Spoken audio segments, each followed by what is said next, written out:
The interesting thing about the positive and the negative are that we're learning through biochemical exploration and engineering. There are enzymes in the brain that release different endorphins into your brain as a result of the way that you think. A person who thinks a positive thought is not just saying, oh goody, I'm just thinking positive thoughts. They are affecting the chemistry of their body. And when you look at things like schizophrenia and some of the least understood of the mental illnesses, we say, yes, there's chemical imbalances there.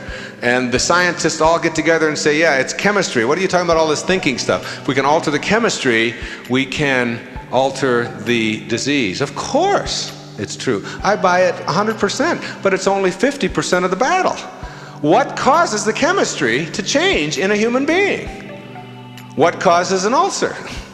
Isn't that a chemical change brought about as a result of thinking? Isn't that what it is? Well, the same thing is true of a mental illness. Yes, the chemistry is different, but believe that you control your chemistry. It's your chemistry. You carry it around. It's yours. And every patient who I've ever worked with in the really severely disturbed realm still must understand that they're doing this to themselves. Yes, your chemistry is unbalanced, but don't believe that we're just going to put you on lithium, or we're just going to put you on this drug, and the drug is going to, for the rest of your life, do it. You've got to believe that you can, in fact, alter any chemistry within you through the way that you think. What do you think blood pressure going up when you're under pressure is about? It's a chemical change brought about through thought. What do you think hypnosis is? I mean, we use it in medical practice all the time. Dentists use it all the time. You put yourself into a different state. There's no chemistry. There's no drugs. You're not getting any anesthesia. You're putting your brain into what is called an alpha state. And in that state that you change through thought, which is everything. Remember, it's what you are. Thought is what you are.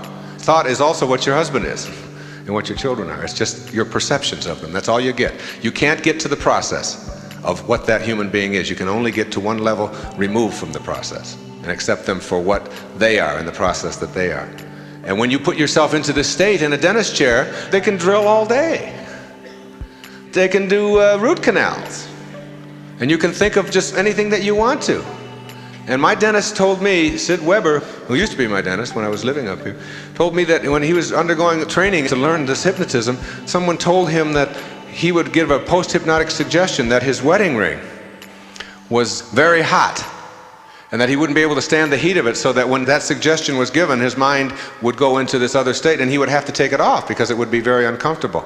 And he went through this thing, and then he mentioned the word, the hypnotic suggestion, and his finger started getting very hot and he couldn't get the ring off because it was swollen, and finally, after a lot of struggling, he got it off, and there was like a 3rd-degree burn around his finger. And this is a guy right here in town who's a practicing dentist. And the stories of the kinds of things that you can do through thought are not some magic boogaboo kind of thing. The man in India that we're talking about, who has an ashram in southern India, he's supposedly the highest spiritual being on our planet. He's this peaceful, beautiful human being who can make ashes come out of the air. He's pulling dust out of the air through his belief in it. And everybody's going, ooh, how do you do that? I got to get you on the Merv Griffin show. For him, it's just as easy as it is for you to get up and brush your teeth in the morning. It's because of the pureness of that thinking system. I can control my thoughts. Store that away. My feelings come from my thoughts. My emotions, my angers, my hatreds, my love, my positive emotions, my negative emotions are all preceded by thoughts. They're the result of thoughts. They're the physiological reactions to thoughts. And emotions, which are very vital and very important to each one of us, can in fact be controlled by our thoughts in positive ways. I'm not an anti-emotion person. I'm not someone who believes that you shouldn't be emotional. I'm saying your emotions should never be immobilizing. They should never be defended as something that you use to keep yourself from being all that you can be, or explaining it all away because I'm just this kind of person. I've always been this way. I can't help it. That's my nature. That's the kind of person I am. You are the kind of person you have chosen to be as a result of how you use what you are, the pureness of your thought. It's all that you are. Your form is leaving. It's changing. In that little tiny drop of protoplasm that once was you, everything was programmed in you. Every hair that you have and every one that fell out. It was in that little drop of protoplasm, all right? That little tiny drop of protoplasm changes and changes, and everything that you need to be all that your form needs to house this soul that you are and these thoughts that you are wears out and changes and dies. But thoughts never die. Thoughts never die. That's what it means to be transformed. You've gone beyond your form. And everyone who has ever died, every form that has ever been in your life who has ever died, none of the thoughts that they are could possibly have died. How do you kill a thought? It's the highest form of vibration in the universe. How can you kill it? It's there. Be in tune with it.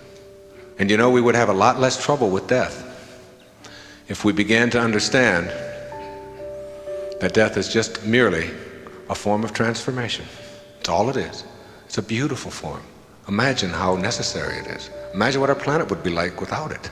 It'd be very crowded. And yet, there's room for thoughts forever in an unlimited universe. You can't run out of space because you don't need any space for thoughts, do you? And that's what you are. Before you came here in that little tiny drop, there was no space for you. You didn't occupy any space, yet your essence was there. And it will always be there. And it's nothing to ever fear. You don't kill thoughts. Thoughts are what you are. And you can control them all.